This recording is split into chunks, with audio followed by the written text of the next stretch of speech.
अंगुलीमाल की कहानी, जो भगवान बुद्ध का सबसे मनपसंद शिष्य बना, जो कि एक डाकू था। वीडियो को पूरा ज़रूर सुने, नहीं तो आपको पाप भी लग सकता है। तो चलिए वीडियो शुरू करते हैं। एक दिन अपने भोजन के बाद बुद्ध उस मठ से बाहर निकले जहां वे रह रहे थे और एक महान जंगल की ओर चल दिए।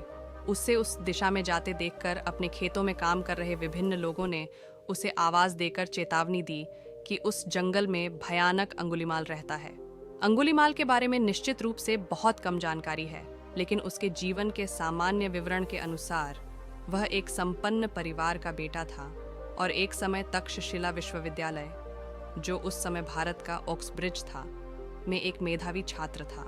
तक्षशिला में अन्य छात्र उससे ईर्ष्या करते थे और अपने शिक्षक के मन में उसके प्रति जहर भरने में सफल हो गए, जिसके परिणाम स्वरूप शिक्षक ने उससे पूछा कि उसे क्या लगता होगा कि वह एक असंभव सम्मान राशि होगी, 1000 मानव दाहिने हाथ की छोटी उंगलियां। अविश्वसनीय रूप से हार मानने और स्नातक किए बिना चुपचाप घर जाने के बजाय युवक ने उंगलियां इकट्ठा करने और शुल्क का भुगतान करने की ठानी।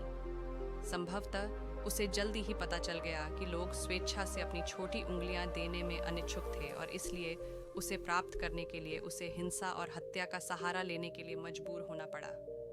तब उसने पाया कि उसके पास इन उंगलियों को रखने की कोई जगह नहीं है।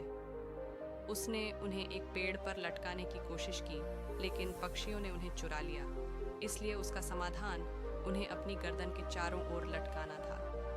खूनी उंगलियों की इस विभत्स और बढ़ती हुई माला के लिए उसे अंगुलीमाल उपनाम दिया गया, जिसका अर्थ है उंगली की माला या उंगली का हार।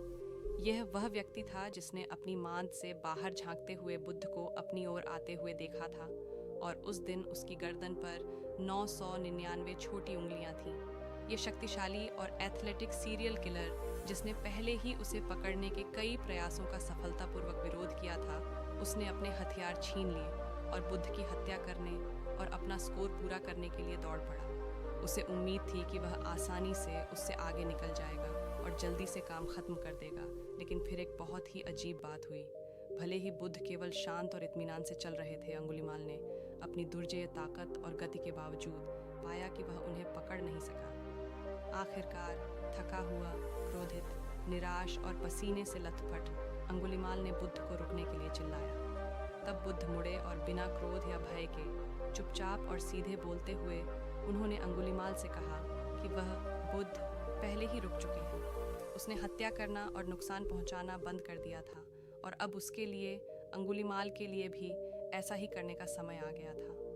अंगुलीमाल इन शब्दों से इतना प्रभावित हुआ कि वह वहीं रुक गया